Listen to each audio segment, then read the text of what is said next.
Southeastern Bow Hunter Podcast.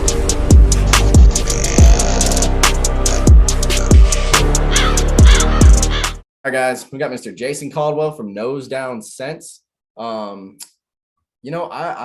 like the brand that they've got. I like the products they have. I actually just put some out the other day, and I'm excited to dive in here and just learn everything we can about Nose Down. And I feel like it's gonna be a good episode, man. So what's going on, dude? You got a bunch of hats behind you. I mean, yeah, it's kind of went from 0 to 180 in about 3 days this week. So yeah, we've been work all at it, man. We've, I guess the last few months I've been hitting the road, and the last few weeks, even in the last few days, just out seeking new dealers and looking for work, and by God, we got it. So we're just been working. Look at him back there dancing and doing something.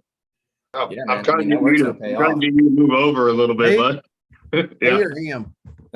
You want it centered there? Is that good? Yeah. There you go. I'm trying to, man, if you seen my shop, you would, like, when we built this house, we built a shop with the house like a couple of years ago now. And we have so outgrown it. Like, I have stuff piled on top of my head. There's a hat rack right here beside me. I'm just sitting in a little cubby hole, but we're getting ready to start hopefully working on a new shop soon. But it's a good problem to have, but I'm sitting in a closet, seems like, doing this with you guys.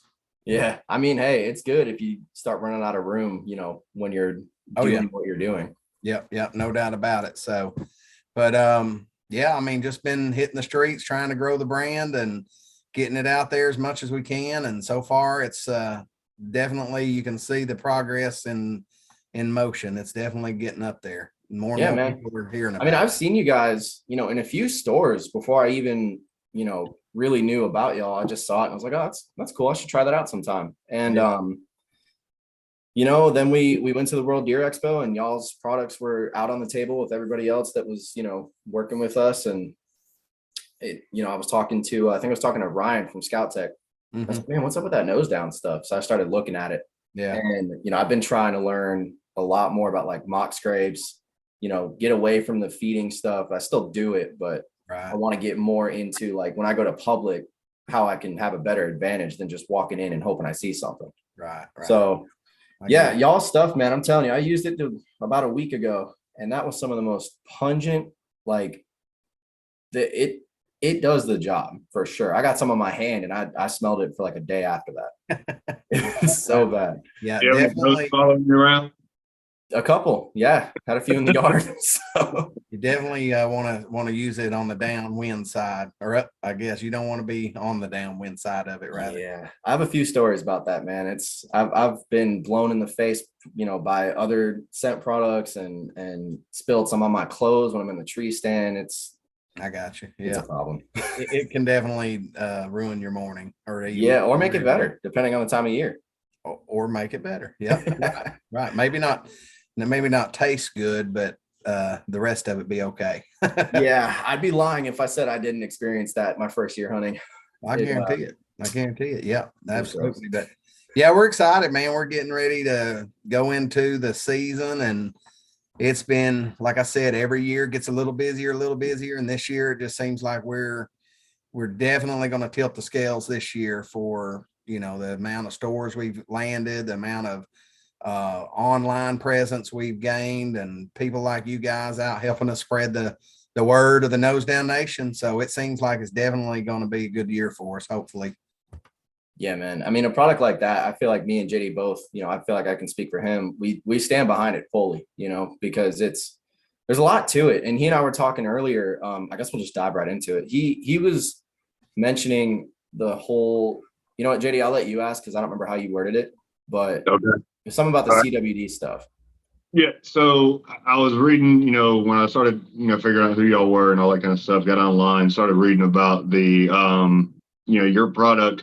Not only is it, a synthetic product, but it's one of the only synthetic products I've found out there that actually has a CWD certificate, where it's not. Yeah, right. So I'm going to stop you there just because I want to correct you on something that that a lot of people misinterpret. So chronic wasting disease can only be transmitted in real urines, according to the Yep. smart people. So synthetics have nothing to do with CWD. So Okay. our products are real urines. Okay. We do make synthetic urines, synthetic scents, I guess, and urines and everything. But all of our Hot Dough, Calm Down, Bully Buck, all of those flagship brands that we sell are real and are fresh. So everything, when you get it from us, it comes from a certified deer farm that has been tested.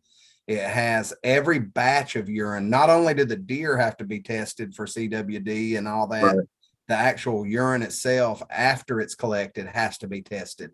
And we have to keep on file a batch number, lot number, and everything for everything, just to refer back to in case there was something happened later on. And there's only about 15 or 18 urine companies out of all the many out there that are actually doing it like we are, in terms of I got you. responsible hunting scent, and doing it to prevent the spread of CWD. So I didn't mean to interrupt you on that, but that's something that a lot of people don't realize. We hear it every day where people say that we can't use deer urines in our state because it's illegal.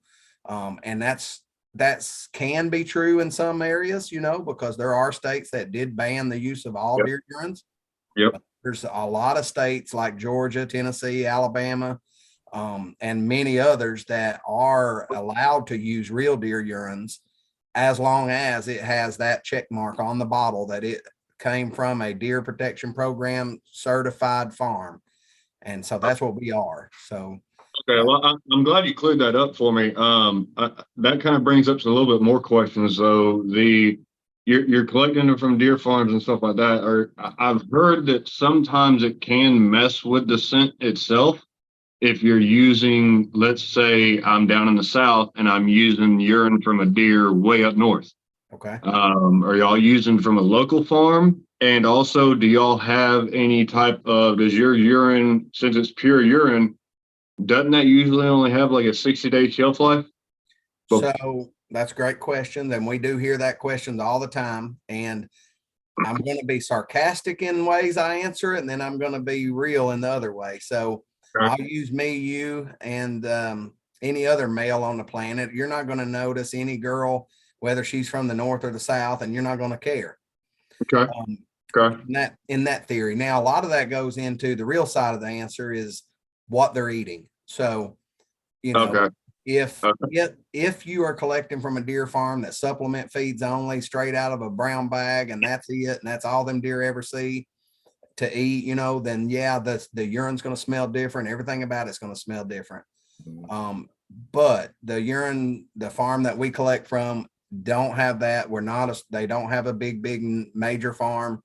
It's still collected not collected, but it's from deer that are eating natural browse, acorns, briars, grass. They're not doing the same things that wild deer are doing. So therefore, the urine itself is going to smell totally a lot different than, just like you. If you eat something different all the time, you could smell different than the, other day. Look, when I have that fancy night, asparagus, it definitely smells different. Yeah, coffee, man. Dude, coffee just. Whew. But and there again with doe and estrus, you're not really collecting the urine anyway. You're looking for all the vaginal secretions and the pheromones and all the different things that's within that doe. So just most people collect it through their urine because it's the easiest way, and it mixes all together, and then that's how you collect it and you use it, is through the urine. But theoretically, really, the urine is just a carrier of what is important for a doe that's in estrus. Correct. So okay. I never knew that. If you think about it in that aspect, now the urine itself does have smells, obviously, that do attract deer, and that's how they communicate with each other. And they, just like a dog peeing on a tire, they smell the other dog, and what do they do typically? They're going to go pee on the tire again. So there's a lot of ways of looking at it, but that's kind of to dive into that question. And then what was the second part of the question again? It was your the shelf life. Shelf life. All right. So we have experimented with every direction on that. We have refrigerated it. We have frozen it. We have used a small preservative, food grade based preservative. And we have found, for the better of the good, that it does not bother the product if it does have a small preservative in it. Now we do try to tell our hunters to use it in the season, so because in a real world, and you got to be realistic with anything, if you're trying to scale anything, as far as growing it, you're not going to be able to grow it handcuffing yourself behind your back with refrigerators, with all the things. Now, do I think that refrigerating the product helps it? Absolutely, I do. So I tell all my hunters, if you can refrigerate it when you get home, it'll just prolong the life of the scent even more. It prolongs the bacteria, from taking all the different smells out of it. Yeah. Yeah. So, but we've had it tested. We actually met a guy in North Carolina that was a toxologist, and it was a neat, kind of conversation that happened on a Sunday at a trade show. And he's like, I know how you feel working in urine. That's what I do for a living. I work in urine. And I was like, okay. And he was a toxologist. So he volunteered to do some tests for us. And we sent him 5 different blank bottles with nothing written on them but a number. And I went and bought 3 competitive products. And then I think it was 3 competitive products. And then I had 2 of our products, and I froze one of them and I refrigerated the other one. And then I sent it to him. And then he tested all 5 products and came back with an analysis with everything on terms of the pheromone levels, the hormone levels, all the urea, like the bacteria levels, ammonia levels, all that kind of stuff.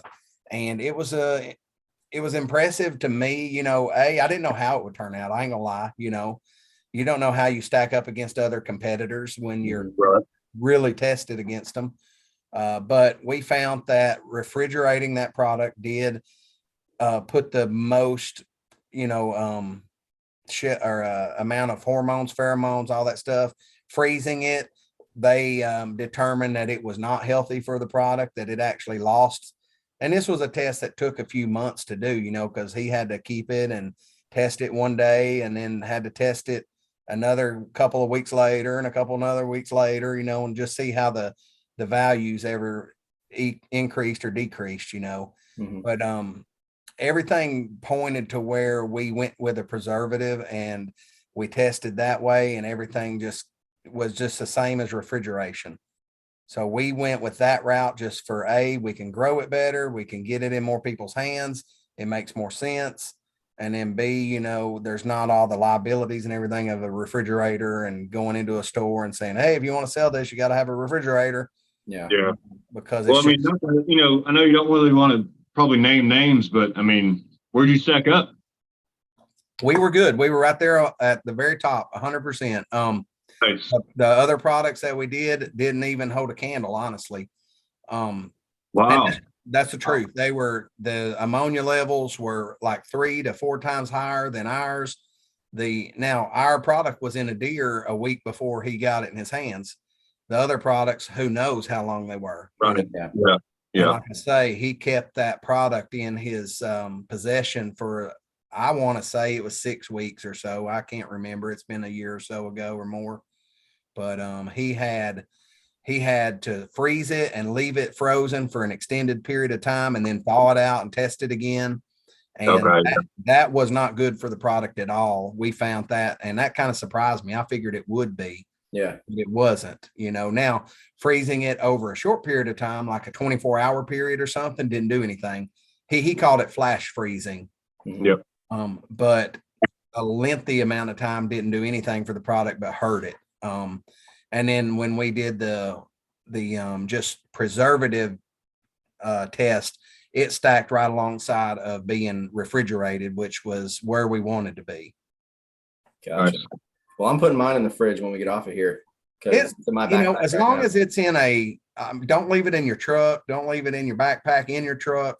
Yeah. That's what's going to get it. When it's October and it's 75, 80 degrees, in the evening times, we're guilty, and I am too, of throwing it in our backpack and leaving it in the truck. And, that's where I feel like we degrade the product a lot. We could do a little better job, and I'm not saying put it in the fridge or in your cooler with your ham sandwich, but just don't lock it up in the truck, and get all that heat on it.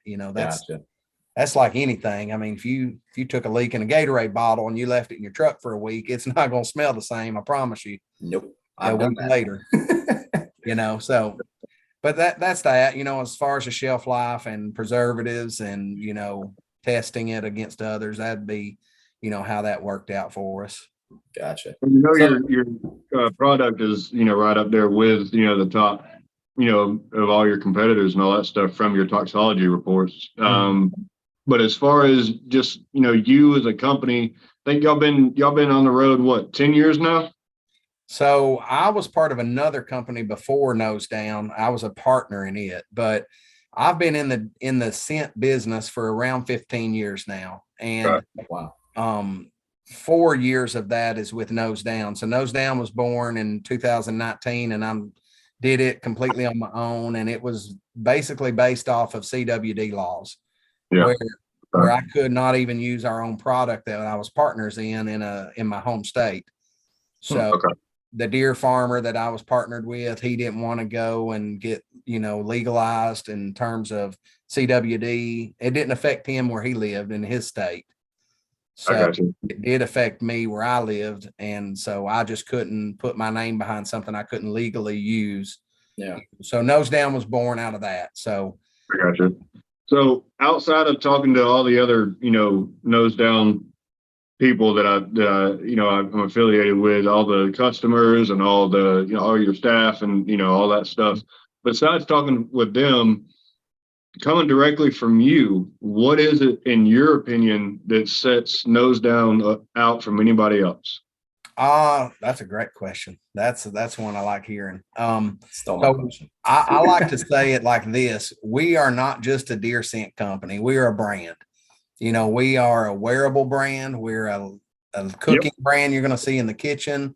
We're cover scents. We're scent killers. We're deer urines.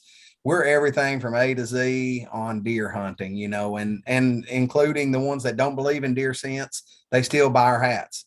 They still represent us out there because we got a cool logo. We got a cool name.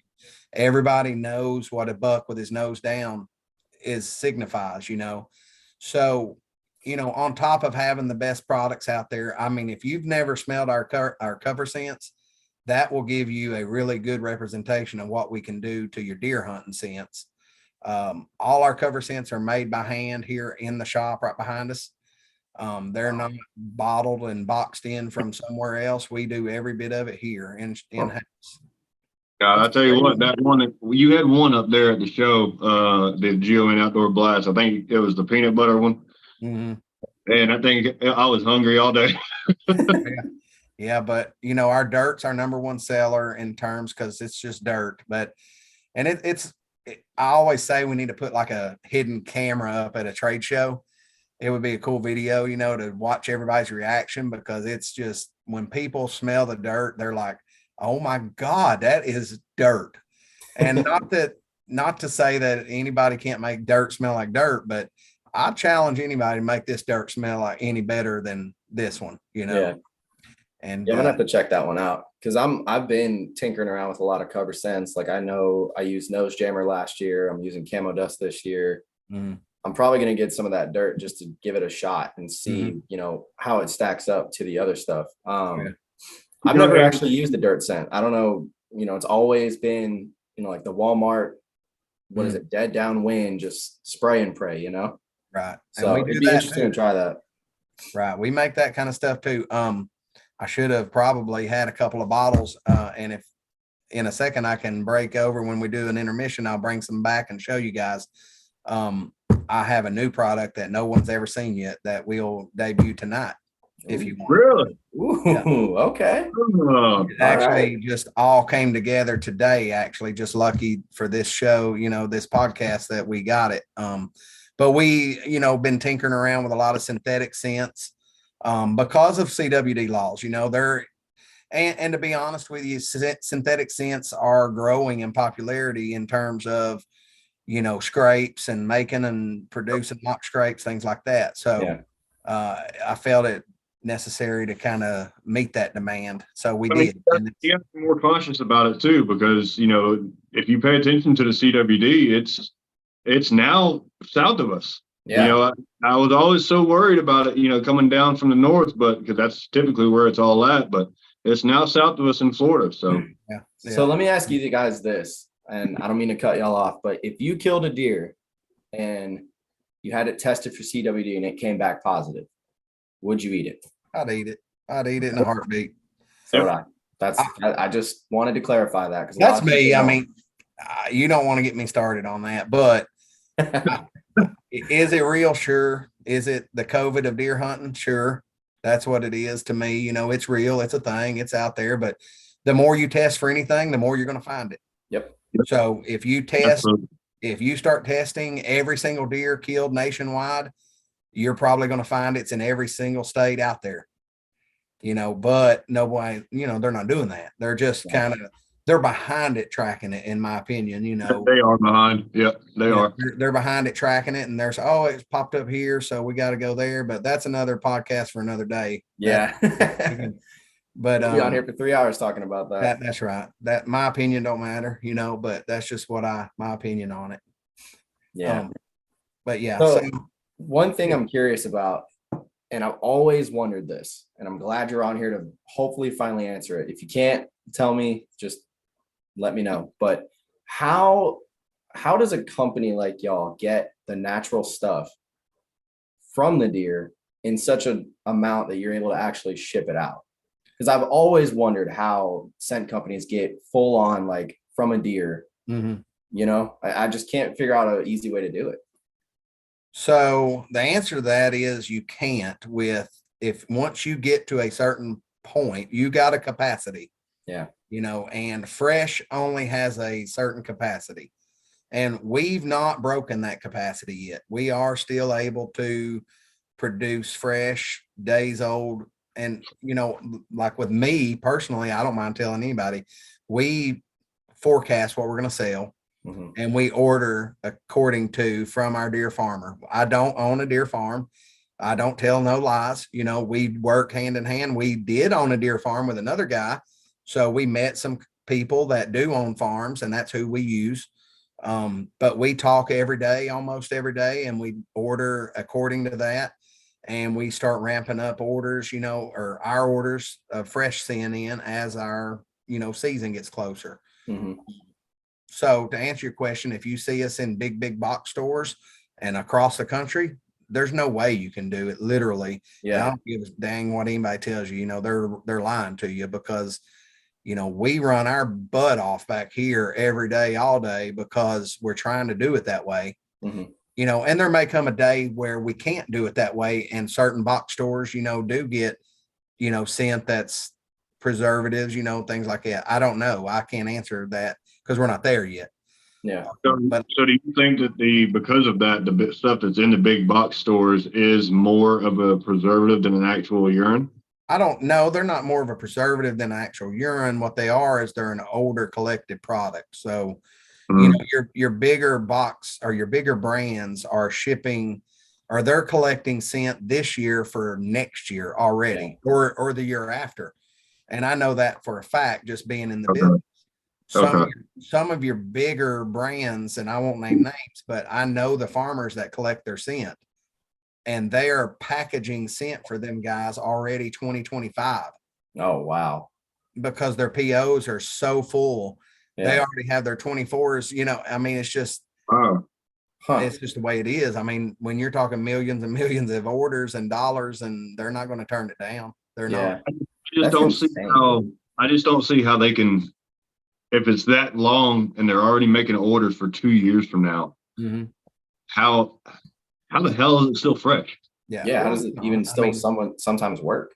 Right. I mean, it's just like anything. There's going to be that right moment. And I tell people this, here's a good analogy for everybody listening. And this is just the way I tell people at a trade show. If you surveyed 100 hunters that used a box store brand and you said to them, be realistic with us, what was your experience like? 100 hunters. I would be willing to bet you 80% of them, 80 of them would probably say they had no reaction. It didn't work, or not good nor bad. They just put it on their boots. They walked in, but nothing really come of it. And then, or maybe the number 70, I don't know. But then, 10 or 15 of them would say that they had a negative reaction. Oh, the doe blew at me, or, or this, that, the buck was coming in across my trail, run off, spook, blew at me. But then you may get that 5 or 10 people that had a good reaction to it, and I feel like those numbers, that's where we come in, is where if you surveyed 100 hunters that we provide product for, you're going to be reversed. You're going to have 60 or 70 of them say, we had a great experience with it. We had we had a deer that came straight into it, or, it got me through a jam. We had a bad wind and we didn't get picked off, or whatever. Yeah. And you may have 10 or 15 hunters that said, oh, I didn't notice anything, nothing happened, no, not good nor bad. And then you may have 5 that say, oh, the deer turned into flip, and blew and run off. That's going to happen. It's not anything out there that's 100% bulletproof, Yeah. And I think that's more so those 5 hunters that, had the deer run off once they got the scent. I think that's more so, in my opinion, when it comes to an area, let's just say like a suburban area that doesn't have any artificial scents at all. And all of a sudden you're putting scent in an area, you may notice, a decrease at first before it kind of picks back up. Yeah. Yeah. You never know, man. Deer are crazy. They're like, I'm telling you right now, deer are crazy. I tell a story to people. I had our calm down in a jail form, and we sell it on our website, but I had the lid open and had a scoop in the lid, and I had the jar out, and I had it about 20 yards out in front of me. And I was hunting a WMA where a lot of people were hunting, but it was a good WMA. It's a draw hunt that everybody wanted. So I got in there and I seen like 30 or 40 deer that day. It was crazy, bunch of deer. Wow. And 20 or 30 of them or whatever, come right by it, never even checked up, like it wasn't even there. 7 or 8 of them just beelined right for it, and just smelled it and went around in circles around it and just had the best experience, and you could have killed any of them.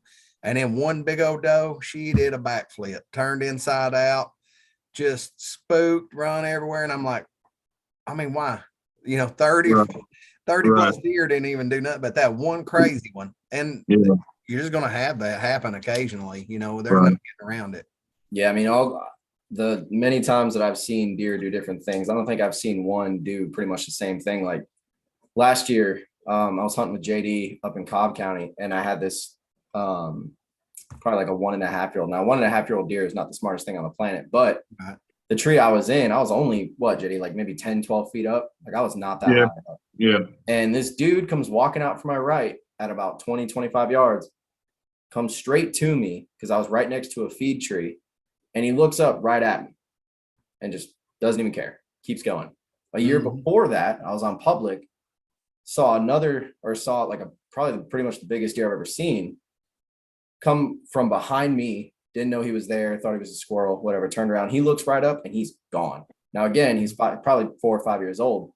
But even then, I've had does look at me, don't even care. Then I've had does before look at me, and they are in the next county. Oh, yeah. So you're right. Every deer is different. They're all typically the way it works, though, is your bigger, older, more mature bucks, they're going to come from behind you. They're going to circle you. They're going to come from behind you. They're going to or in front of you, depending on which way the wind's at. They will always circle around to downwind. Yeah, that dude had my number for sure, man. And I was still relatively new to it, I didn't know, but I'm telling you that I still get haunted by that deer. Like I'm going back to that place this year, and if he's still alive, right, I'm much more into it now than I was then. So we'll see. But I'll tell you, like I have another analogy, and I can analogy you to death. But when I talk to thousands and thousands of hunters at these trade shows, you're going to hear every walk of life. You're going to hear the guy that don't believe anything works. You're going to hear the guy that will believe anything will work. You got so many different people that hunt and talk to, but I always refer people back to turkey hunting, and it's crazy. But are you guys turkey hunters by chance? Want to be. I didn't say good. I just said, have you ever went? So no, I haven't gone I yet. want to, but I never have. So I'm a humongous turkey hunter, and I've killed a ton, and I'm not a hunter, I'm a killer. Okay. I'm just straight up kill turkeys. Love it. That's one of my biggest passions. But any turkey hunter will tell you that a good turkey hunter don't kill them because they can call good. They just know how to hunt turkeys. And deer are a lot alike, in meaning I can go out in the woods on a good spring morning, hit my owl hoot, gobble. Next thing you know, throw my decoy set out on a green edge of a field, make a few calls. He come running in, kill him dead, boom, done, go home, 30 minutes. Same turkey, 2 weeks ago or a day ago wouldn't do nothing, wouldn't. It's just his mental state that day. His temperature was right. And deer are the same way. Deer are not the same every day. They're not the same every hour. You can see a buck in the morning and call to him, rattle to him, grunt to him. He ain't going to do nothing. Scent ain't going to make a difference. Nothing. He may go do his rounds, make a loop, come back through and didn't see what he wanted. And then you hit the grunt call or the rattling bag, or he hits your scent. He'll come right to you. Same deer 30 minutes later, an hour later, or a day later.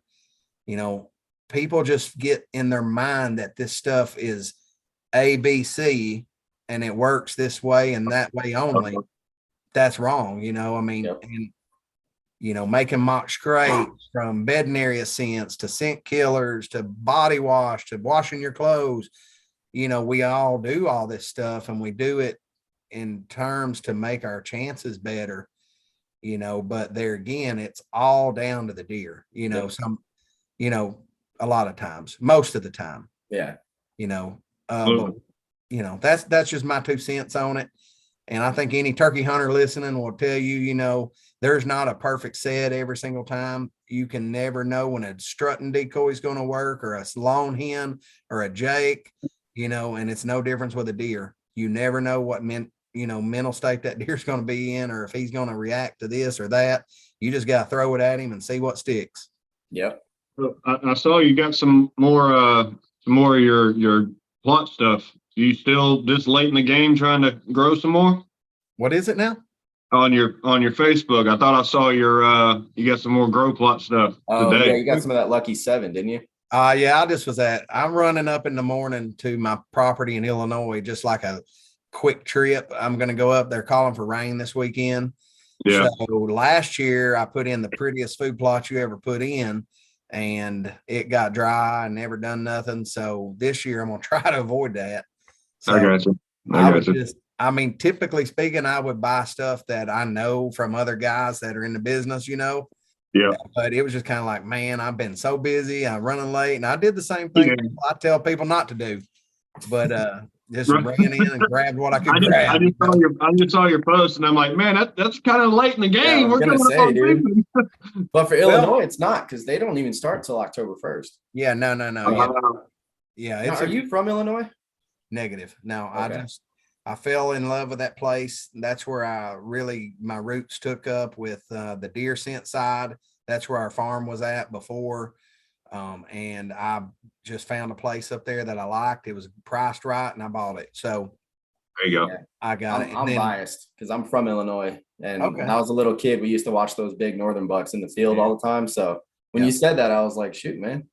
Yeah. Well, and then like a year or so after I bought my place, a couple of people bought all the ground just beside me, and it's Lee and Tiffany Lakowski. And they bought everything right beside me, like 30 something 100 acres, 3,000 acres. 3,000. I like that number better. 3,000. 3,000. Yeah. 3,200, 3,100. I don't know, 3,000, whatever, 3,000, but it was a bunch of land. They bought more than I bought, but you're right next door to the Lakowskis. That's right. So when you kill a 200 inch, we know who to give a little bit of credit to. That's right. That's why I say, like, my little food plot probably ain't gonna mean nothing, but hey, them little Never kill know. spots. You never know. But look, dude, I want to see this. You got me all excited. I want to see this new product you were talking about. okay, so we're gonna give me a second to go grab it. Yeah, you're Yep. good. All right, give me just a second.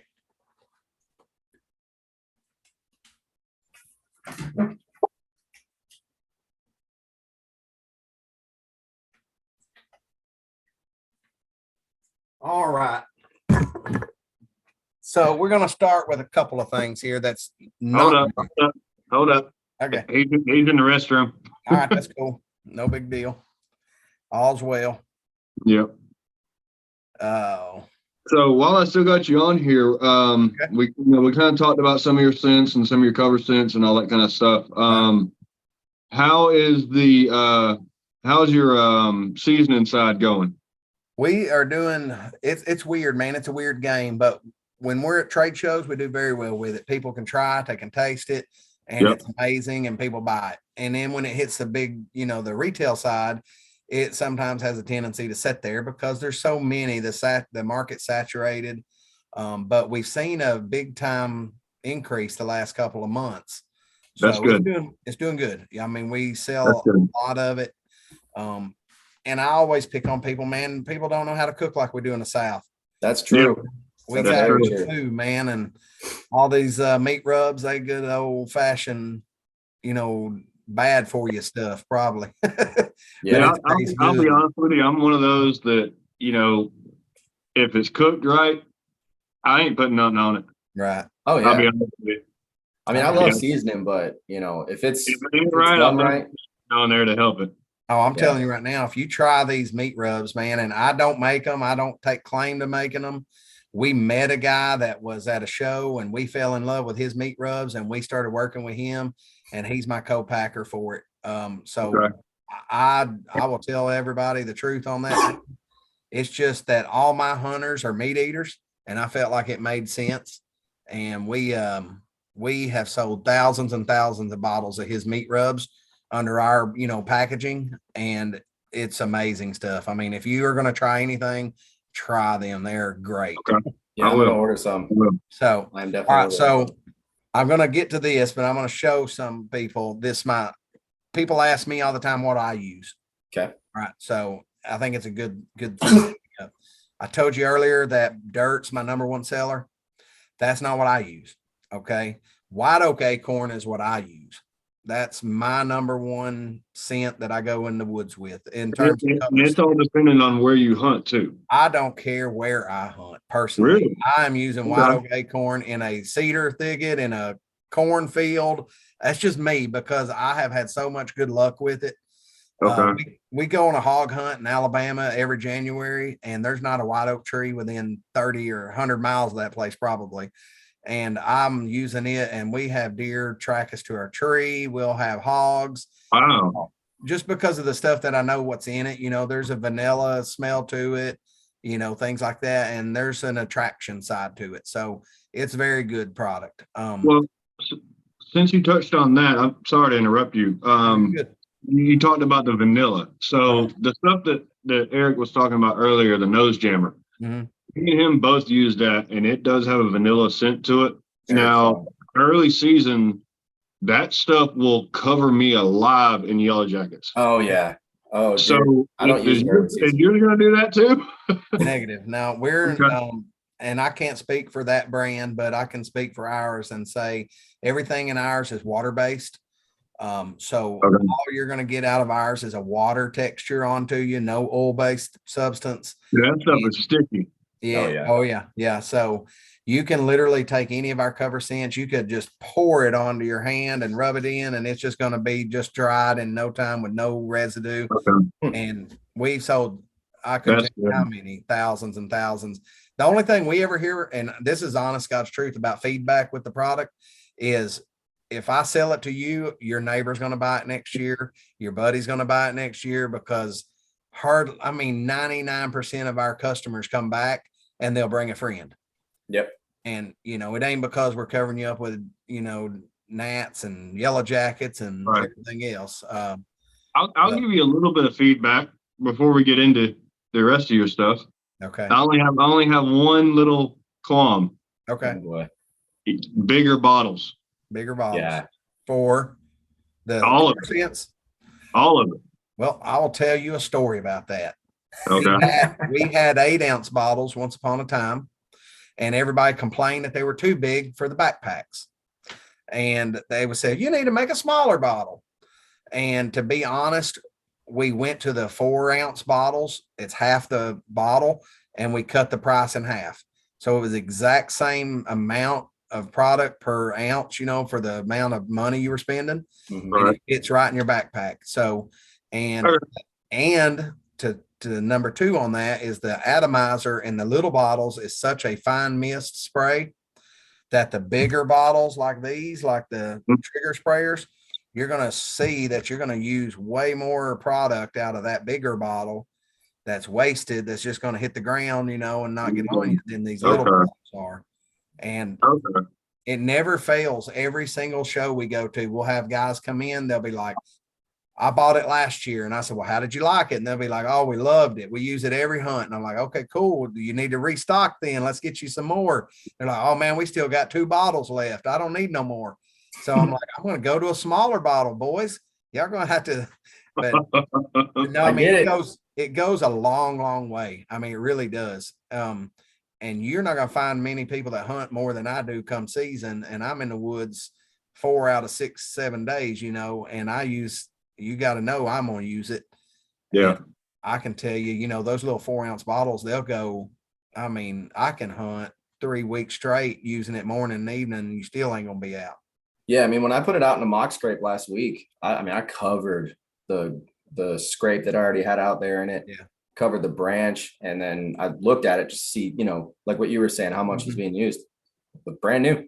Nothing there. Yeah. Now I can see where it could get like a little costly with like people making mock scrapes and dumping the whole bottle in there. Yeah. You really don't have to do that, theoretically, you can just spray. That's what we make the gels for, the mock scrape gel, the scrape down gel is for that reason. It's a polymer based and it'll hold the scent really well. And you just put that on there and then you did save your spray for the licking branch. Yeah. So, and that's all I had was the spray. So I kind of just went with what I could use. But before I know we're kind of getting away from what you were saying to use, but I do have a question. So I got the, I think it's the Bully Buck or like the Bio Buck one.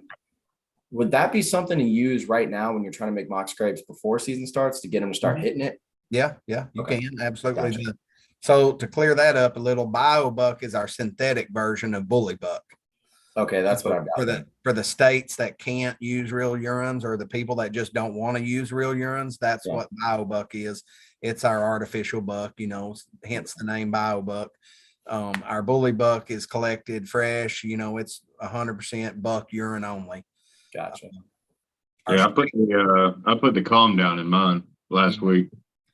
That leads me to my number 1 favored scent that we make is the calm down. That is by far, White Oak Acorn and Calm Down is going to be in my backpack every single hunt, any time of the year. Obviously, as rut hits and we get a little deeper into the chasing stage, we're going to, start with mock scrapes. We're going to have cameras doing their job on the scrape side of things. We're going to have the doe and heat on our drag lines in, for that side of it. But the Calm Down is going to be in my backpack on me every single hunt with, White Oak. And now I do spray down, like I brought this bottle out with our scent killer. And it is dirt scented. So I guess I lie a little bit, but this is what I will use for my scent killer. Mm-hmm. But this is going to be on me at the back. It's going to be on like at the 4-wheeler or before I walk in. I'm not going to have that in my backpack personally. Yeah. I'm going to put in there, the acorn, or, whatever else somebody else would use, dirt, whatever. That's going in my backpack.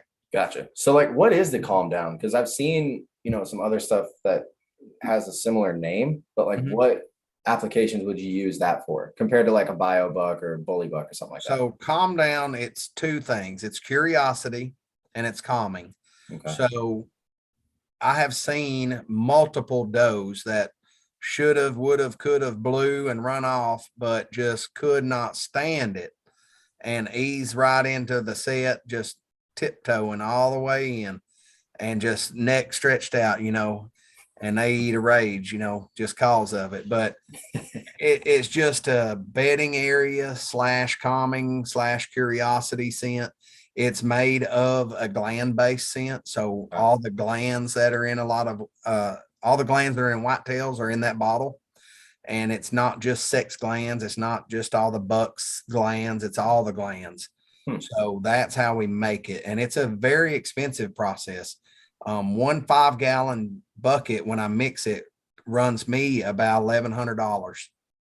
So 5 gallons for a 5-gallon bucket of this, in comparison to other scents that we make, Yeah. which is a tenth of that, but it's a very, very expensive process to do it. And it's phenomenal. It's a great product. I'm ordering one tomorrow. Yeah. Now, with that being said, we're out of stock right this second. So bear with us. If you buy it, if you order it, it's still available to buy, but we are out of stock.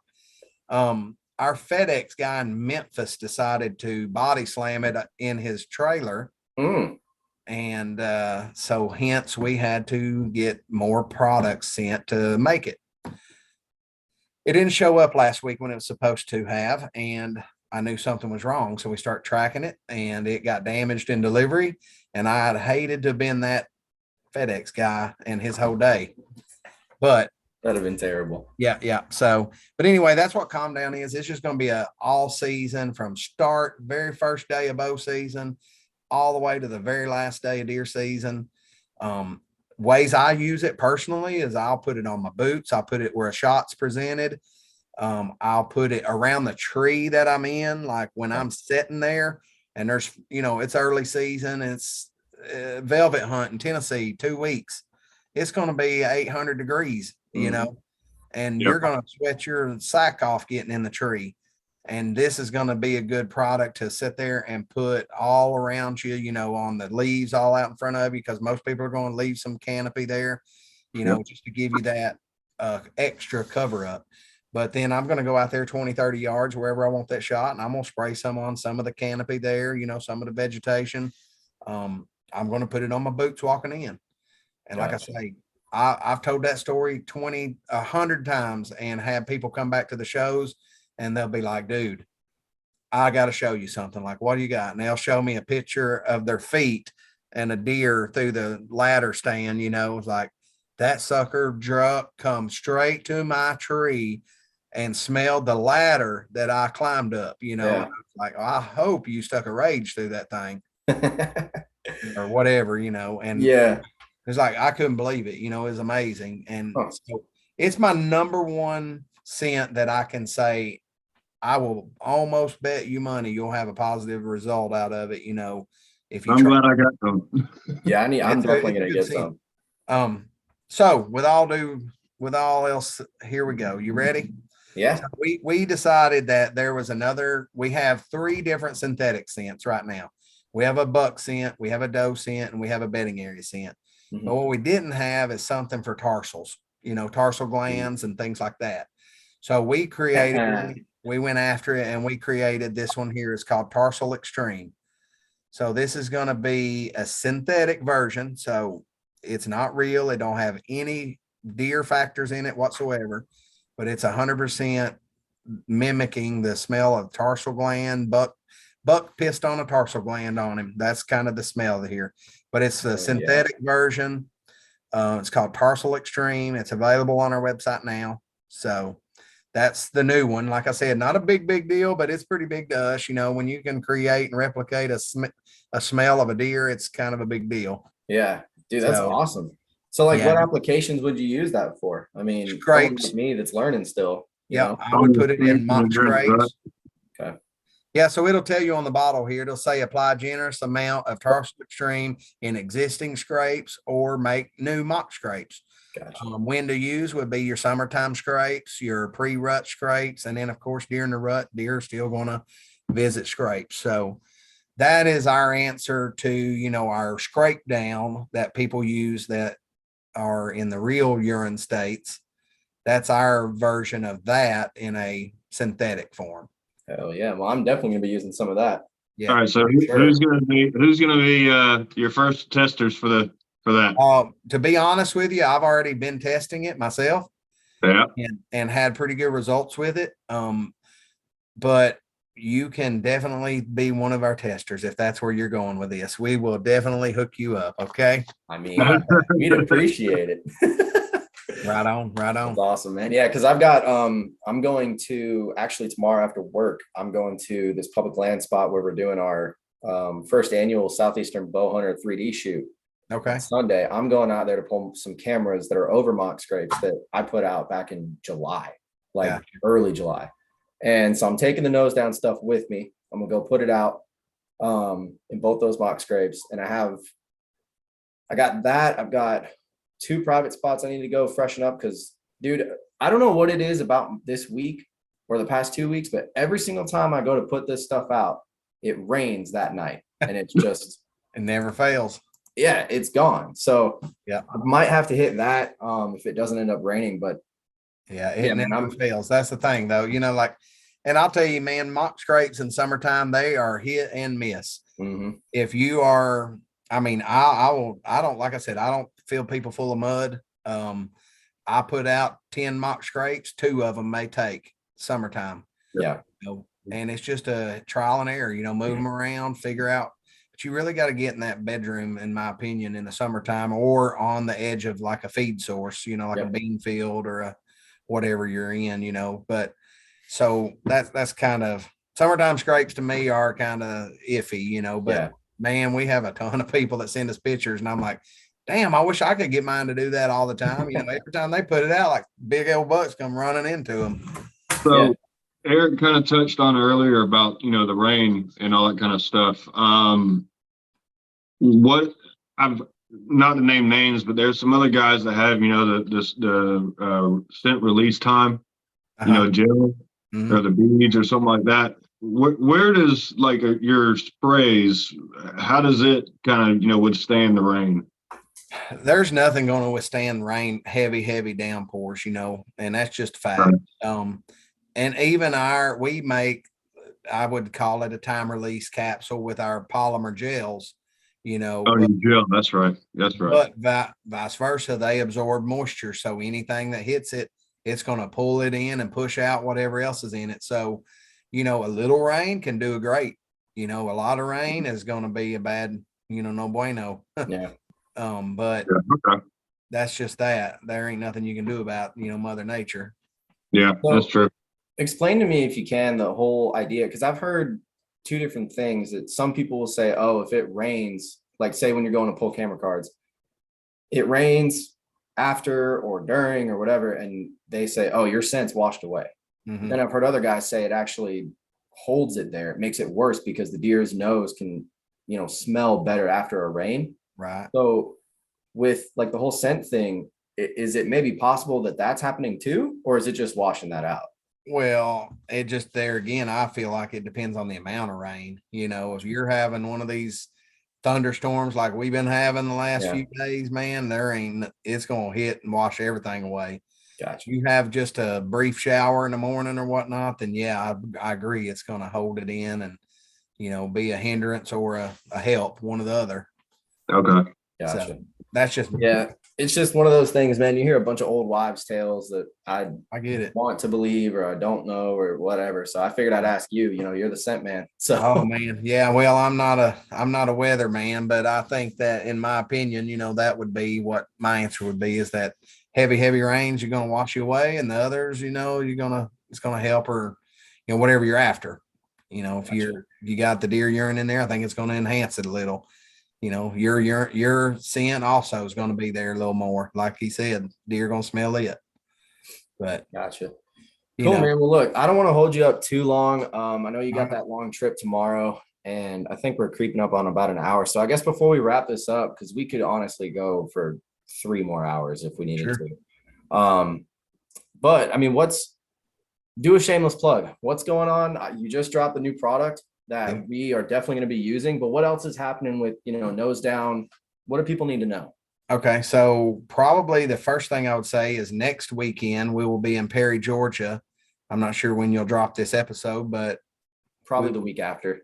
so we'll be done out of Perry, Georgia, and you would have gotten some if you'd known it then, right? Now, Yeah. but we're traveling, we're doing shows, we're doing you're gonna see us in a lot of places that you're never gonna think you're gonna see us. Mhm. You're gonna see us at strawberry festivals and apple festivals and anywhere guys are, we're gonna be there. You know, we're gonna be at the big shows, we're gonna be at all the big ones too, but you're gonna see us more and more in just your hometown stuff, because that's the kind of things we're trying to do more of. I know we're in September and October, we are fully booked every single weekend. And I hate that because we are deer hunters by trade. But I can hunt during the week some, you know, because of it. But we're going to be in a town, and I'll be posting those on our Instagram and different avenues. But we're from Johnson City to Mississippi, all Johnson City, Tennessee to Mississippi, all the way up to Georgia and the mountains and the foothills. And we got, trying to remember just everywhere we're going to be, man. We got so many, probably 15 different venues we're going to be at in September and October. Gotcha. So right in the heart of deer season, we're going to be out there with fresh stuff right in your backyard. Could be, you know. Well, you're gonna hate the suggestion, but where are you guys at? Where are you y'all? Right around Chattanooga, Tennessee. Okay. If you feel like making the trip, I might have. I don't know if you've ever heard of the Deer Festival in Monticello, Georgia. Mm-hmm. But if y'all, I think it's in like late November. Yeah, that's tough. Yeah. But if you guys were able to make it, you'd make a killing, because there's plenty of hunters out there. I've got a spot there. JD and mine's buddies live hell, in Monticello. I feel like if y'all could send someone down, it doesn't have to be you, sure. You know, but if you could send someone down, get a booth, it would really, really get the word out more. Yeah, and that's what we've been trying to do. Like, I don't know, and we could talk about this all night, but when I started Nose Down, I went like national exposure, trying to get hunting channels and magazines and all that. Yeah. Well, then after about 2 or 3 years of that, I was like, man, it's just not doing what I thought it should be. So we kind of backed it up and went internal. I said, man, there are people in my hometown that don't even know who we are. Yeah. And that's a problem. You know, when we're spending the money we're spending for national exposure, and you got people in your county and your zip code that don't even know who you are. Yep. So we started doing more small things, and now we're seeing that footprint grow, and we're just growing it from our core outward, you know. And then when we go to a festival or a show, we're going to ask people where they're from, where they shop, where do you buy your products. And that's what we're going to do. We're going to spend the night, and we're going to go Monday morning. We're going to hit those stores, and we're going to say, we want to sell our products in your store because all your customers told us this is the place. And so far that's been working great for us. You know, we've been growing it just like that. Yeah. Now, since you brought it back down to your core and all that kind of stuff, it's pretty much just you, your wife, and Rob, right? Or you got more? Or? In terms of owners of the company, it's just myself. Direct employees, not like your field staff stuff. Direct. Yeah. Well, employees, like on paper, I have my daughter, and that's it. Okay. So, it's me and her. Now we do have helpers that come in, and we got some teenage boys that, you know, like my nephew, he'll come in and work weekends, help us out. It's all family though, 100% family. My wife, she'll be out here helping me fulfill orders. My sister was out here yesterday. We were so swamped. So it's all family. I met your wife and your daughter at that show. Yeah. That's awesome, dude. That's my support crew there. See, that makes me like you guys even more, man. Cause like me and Jetty are very big on, the actual real people that run the stuff, like not just the, we're this big company and, we're fantastic. Like we like having a relationship with people that we're involved with, and the fact that you guys are fully family owned, it's literally you and like your daughter's the only one on paper. Mm-hmm.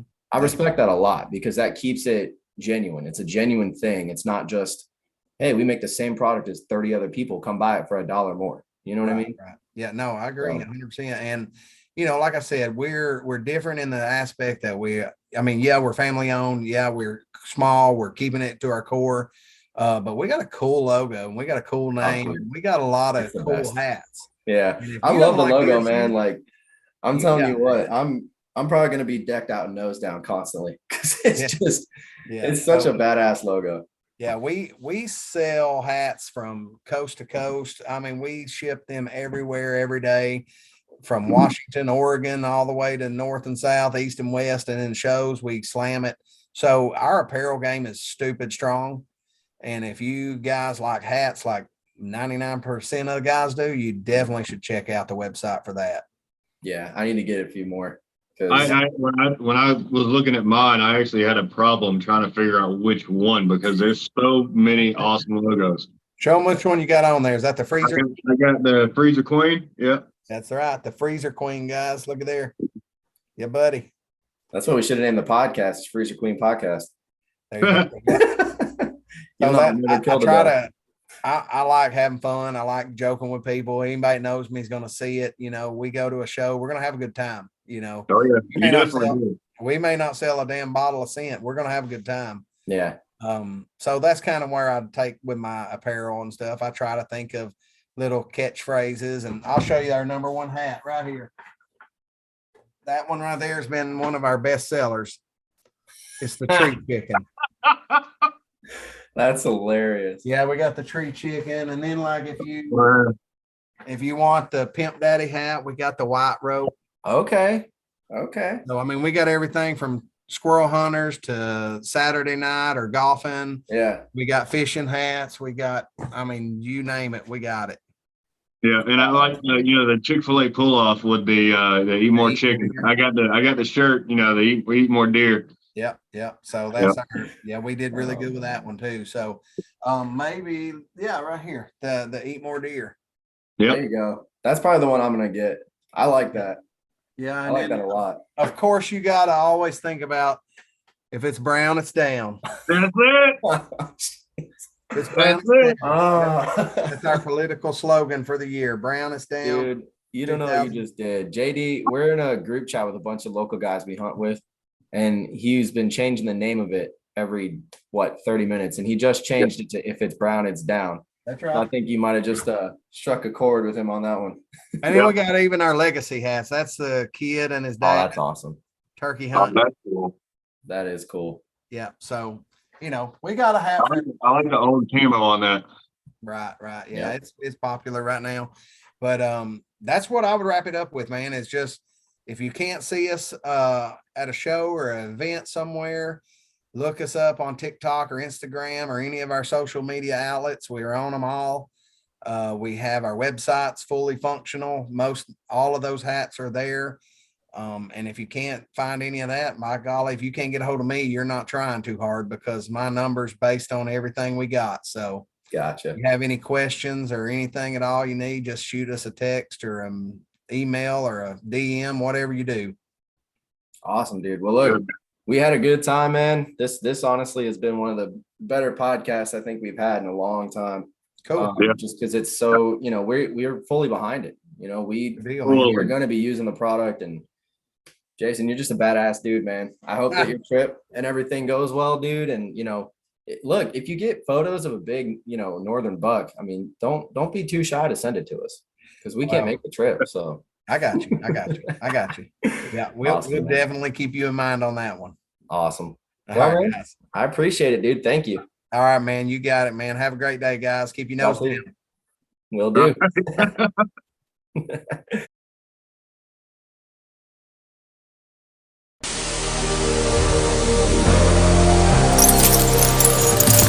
Southeastern Bow Hunter Podcast.